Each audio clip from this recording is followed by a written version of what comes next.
როგორც სტურუას ინტერვიუ, რომელიც პრესისა და სოციალური ქსელის ერთ-ერთი მთავარი განსახილველი თემა აღმოჩნდა. სკანდალის მიზეზი კი ცნობილი რეჟისორის ერთი ფრაზა გახდა, რომელსაც მოყვა საპასუხო სტატიები ბეჭდურ მედიაში.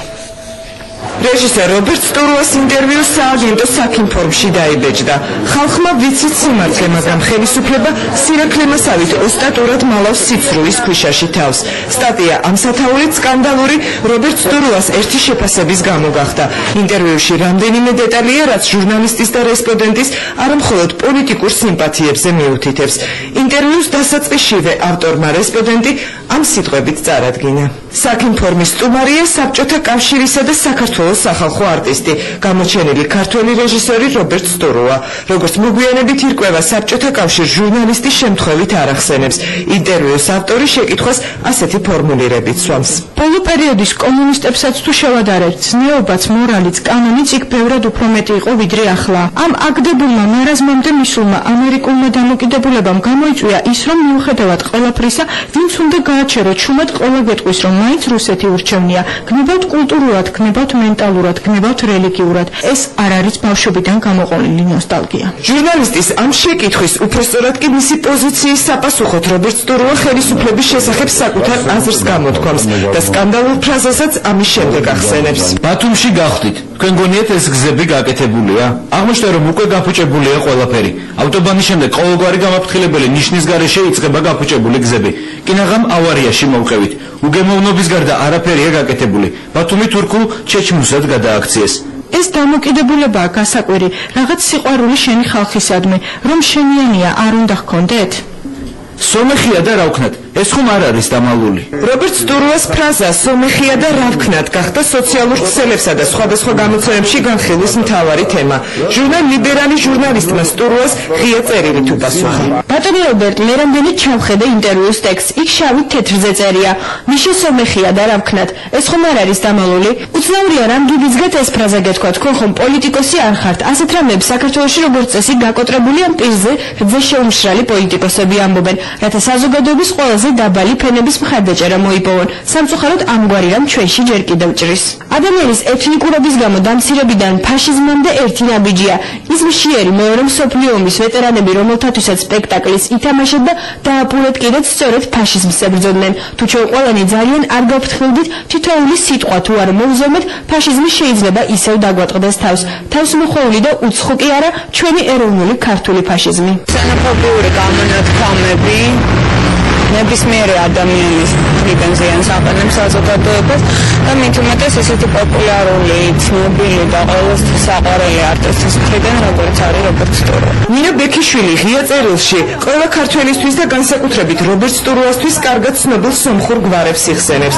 ჟურნალისტი თვლის, რომ ქსენოფობიური გამონათქვამის გამო მხოლოდ მისი ავტორი არ სარალდება. ხო რომ შევხვდეს, როგორ უნდა გავუსწორო თვალი არაჩვეულებრივ ადამიანსა და მწერალს გივი შაჰნაზარს, თქვენი სიტყვების გამო ნამდვილად შემრცხვება.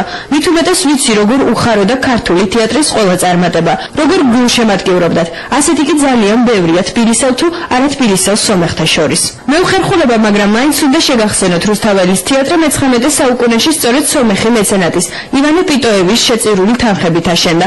აშენდა თბილისისთვის, ქართული კულტურისთვის, საქართველოსთვის. თეატრის პირველი დირექტორი პიტოევი იყო. სერგო ფარაჯანოვი თავის გენიალურ ფილმებს თბილისში სწორედ მაშინ იღებდა, როცა თქვენ სპექტაკლებს დგამდით. წარმოიდგინეთ, უცხოეთში ხართ და ვინმე ფარაჯანოვზე გეკითხებათ, ნუ თუ შეიშმუშნებით და იტყვით ლაპარაკიც არ ღირს, ეგ სომეხიაო. ჟურნალისტებიც და სოციალური ქსელის მომხმარებლებიც ფიქრობენ, რომ ეთნიკურობის ასეთი ფორმით ხაზგასმა მით უმეტეს საჯარო და პოპულარული ადამიანისგან მიუღებელია. ეს ეთნიკური ნიშნით განკითხება, მისი გაკრიტიკება ეთნიკურ ჭრილში არის ყველაზე დაბალი და სამარცხვინო საქციელი. მიუხედავად იმისა, ეს პრეზიდენტს ეხება თუ რიგით მოქალაქეს. ეს სამარცხვინოა არა მხოლოდ და შეურაცხმყოფელი არა მხოლოდ სომხებისთვის, არამედ ამ შემთხვევაში სომხებისთვის, არამედ მთელი ქართული საზოგადოებისთვის. დღეს ყველა იხსენებდა, რომ საქართველოს ეთნიკური დაპირისპირების და შეურაცხყოფის არაერთი მაგალითი 90-იან წლებში გაიარა. 21 საუკუნეში საზოგადოებაც და ხელისუფლებაც მსგავსი საკითხის მიმართ გაცილებით ფრთხილია. ყველა ეთნიკური და რელიგიური უმცირესობის წარმომადგენელი კი თანაბარი უფლებებით სარგებლობს. ამაზე ხშირად პირადად პრეზიდენტიც საუბრობს, რომელიც არაერთხელ გამოჩენილა რელიგიურ დღესასწაულებზე ხან კათოლიკებთან, ხან პროტესტანტებთან, ხშირად მიუღია მონაწილეობა მუსლიმურ რიტუალებშიც. ვისაც ეზიზღება სომხები საქართველოს, მე ვიქნები სომეხი. ვისაც ეზიზღება აზერბაიჯანი, მთავრობაში ვიქნები აზერბაიჯანელი. ამას წინათ აღმოაჩინა რომ არ ოსი და დიდი სიამოვნებით ვიქნები ოსი. ეთნიკურად. რა თქმა უნდა დიდი პატივი იქნება რომ ვიქნები ებრაელი. მაგრამ გავრჩები ყველა ძალიან საეჭვო ადამიანზე მეტად 100%-იანი ქართველი. სკანდალური ფრაზის გარშემო ატეხილი აჟიოტაჟის ჩაცხრობა რობერტ სტურუამ მოგვიანებით Facebook-ის საშუალებით საკუთარ გვერდზე სცადა. რეჟისორი ინტერვიუში ნათქვამს სიტყვებს ასე ხსნის. მე მიყვარს სომეხი ხალხი, მაგრამ საქართველოს სომეხი კაცი რატომ უნდა აბურთავებდეს?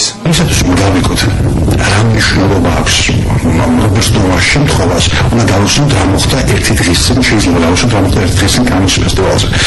როცა ძალიან გავლენიანმა რეჟისორმა ლარს ფონ ტრიერმა 200-რიანი ფრაზა თქვა ნაცისტების და ჰიტლერის შესახებ. რა მოყვა ამას? მას აუკრძალეს კანის ფესტივალის მონაწილეობა და მან მოიხადა ბოდიში.